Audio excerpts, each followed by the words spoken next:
पाते, जहां है वहां जी ही नहीं पाते। जहां गए अपने साथ 50 टेंशन लेके चलते हैं, जहां गए कथा में आए तो टेंशन, खाने बैठे तो टेंशन, घर में गए तो टेंशन। शरीर खाली अलग अलग कार्य कर रहा है, दिमाग कहीं और है, शरीर कहीं और है। पर जब दोनों का तादाद में होगा, जहां शरीर होगा वही बुद्धि होगी, वही मन होगा, बस आपको कुछ और करना नहीं है। तो जीवन को हम खुलकर भोग भी नहीं पा रहे हैं, क्योंकि जैसे ही हम जीवन को खुलकर भोगने लगेंगे हमें स्वतः वैराग्य होना स्टार्ट हो जाएगा। कुछ करना ही नहीं पड़ेगा आपको वैराग्य के लिए।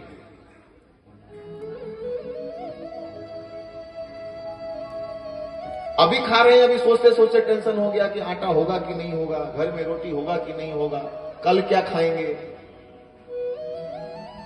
अभी आपके प्लेट में उत्तम से उत्तम व्यंजन रखा हुआ है, उस पर आप ध्यान केंद्रित नहीं कर रहे, उस पर आप नहीं ठाकुर जी की प्रशंसा करें कि हे ठाकुर जी आपने बहुत दिया, ये थाली भूख लगी और खाना मिल जाए, नींद आए और सोना बिस्तर मिल जाए।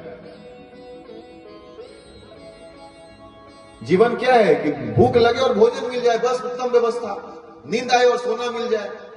लेकिन हमारा जीवन क्या है, जब अभी तो प्रगति के चक्कर में क्या होगा, कब दिन हो गया कब रात हो गया, लोग रात भी जाग रहे हैं दिन भी जाग रहे हैं। जो समय सोने का है वहां भी हम जाग रहे हैं। नाइट ड्यूटी लगा हुआ है कईयों का कुछ, कईयों का कोई, कभी का किसी का शिफ्ट बदलता है, किसी का कुछ होता है, और इसे हम नाम देते हैं प्रगति का। इसे हम कहते हैं कि हम बहुत प्रगति कर रहे हैं। तो जो सोने का समय है वहां हम जाग रहे हैं उल्लू की तरह, और जो जागने का समय है वहां पे हम सो रहे हैं।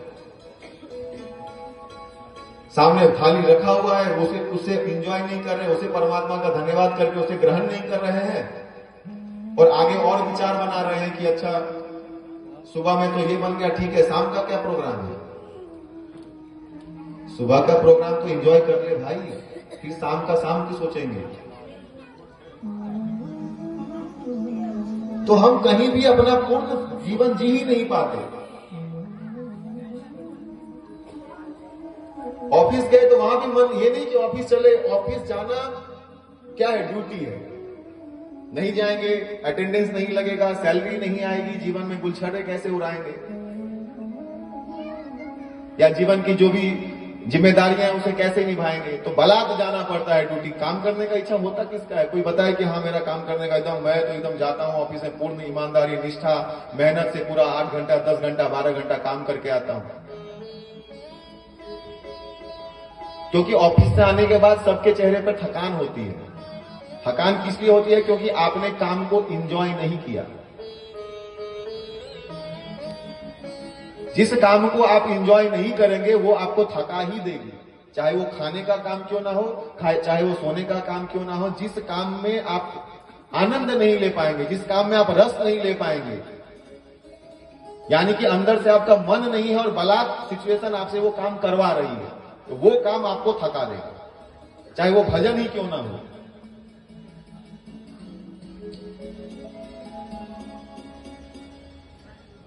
तो अंदर की गति बड़ी गूढ़ है। स्वयंभू मनु शतरूपा और मनु जी ने डिसाइड किया कि यहां पे रहते हमें हमसे वैराग्य तो होगा नहीं, तो चलो यहां से इस विषयों को छोड़ दो, मारो ठोकर, बेटे लायक हो गए हैं, इन्हें दे दो राज्यभार, और आ गए एकांत में व्रत तप करने के लिए। मुनियों का वृंद आया, धन्य हो महाराज आप के जीवन में ये लालसा जगी, ये इच्छा जगी। और उन्हें क्या कहा मिला, 12 अक्षर मंत्र पुनि जपहि सहित अनुराग। ओम नमो भगवते वासुदेवाय का मंत्र दोनों पति पत्नी जपने लगे। 12 अक्षर मंत्र यानी कि ओम नमो भगवते वासुदेवाय, दोनों पति पत्नी अनुराग सहित जपने लगे।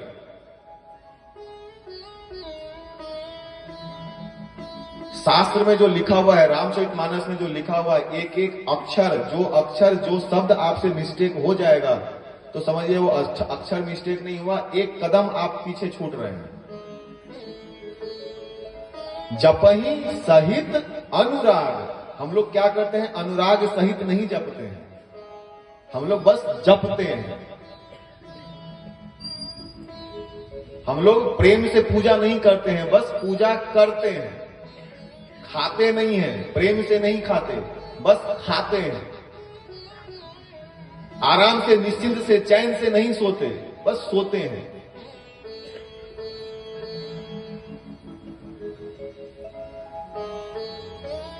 हाँ, एक काम जो है वो बहुत प्रेम से हम लोग एकदम ध्यान से करते हैं, और वो काम क्या है, वो सास का काम है। वो बहुओं के पीछे एकदम ध्यान से लगी हुई रहती है कि कहां ये मिस्टेक करे और कहां मैं इसे एक शिक्षक डालूं इसको।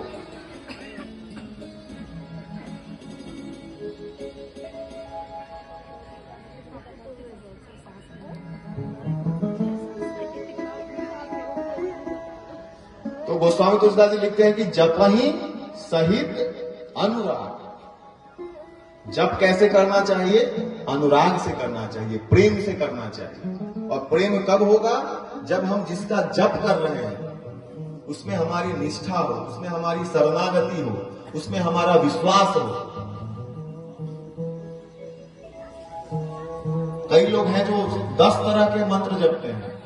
कोई बाबा बोला कि काल भैरव का मंत्र जपिए, कोई बाबा बोला बगलामुखी का मंत्र जपिए, कोई बाबा बोले इसका मंत्र जपिए, कोई बाबा बोले हनुमान जी का। तो वो 5 माला 5 अलग अलग देवताओं के अलग अलग कार्य के लिए फेर रहे हैं। तो ऐसे हमारी निष्ठा जहां पे एक जगह पे पूर्ण नहीं हो पाएगी तो फल कहीं से नहीं आएगा, हम भटकते रह जाएंगे। इन्हें क्या कब होगा, जब हम परमात्मा से संबंध बनाएंगे, जब हम परमात्मा से एक तत्व जोड़ेंगे, तब हमें प्रेम होगा। और उस प्रेम में जो हम हरि का नाम लेंगे, तब जब हम हरि का नाम लेंगे तब हमें ईश्वर प्राप्त होगा। वो भी तुरंत नहीं, जब बहुकाल कर ये सत्संगा। वो भी 1 आध 2 दिन 5 दिन 10 दिन का बात नहीं है कि अभी हमने तुरंत घर गए, तुरंत परमात्मा से संबंध बनाया कि ठाकुर जी आज से आप मेरे पुत्र हो गए, मैं आपका पिता हो गया, आज से मेरा वात्सल्य भाव आपके प्रति हो गया, अब आपसे मैं कृष्णा हे लड्डू गोपाल जपने लगेंगे और मिल जाएगा ना।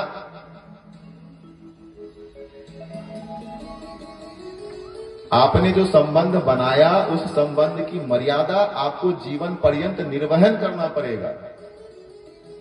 आपने परमात्मा से पिता पुत्र का संबंध बनाया तो पिता का कर्तव्य क्या है, फिर आपको अपने परमात्मा के प्रति वैसा आचरण करना पड़ेगा। तब जाके आपका परमात्मा के साथ संबंध प्रगाढ़ होगा।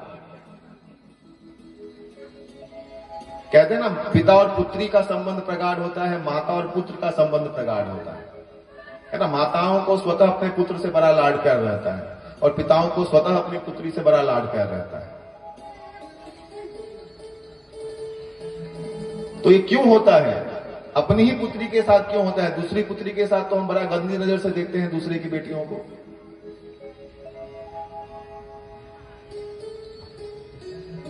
आज पंजाब में जितना मैं सुन रहा हूं कि रोज आए दिन किसी का मर्डर, आए दिन छिनताई, आए दिन ये आए, जब से मैं आज 6वां दिन है। कल भी न्यूज में सुना कि किसी को मार के बोरे में पैक करके फेंक दिया।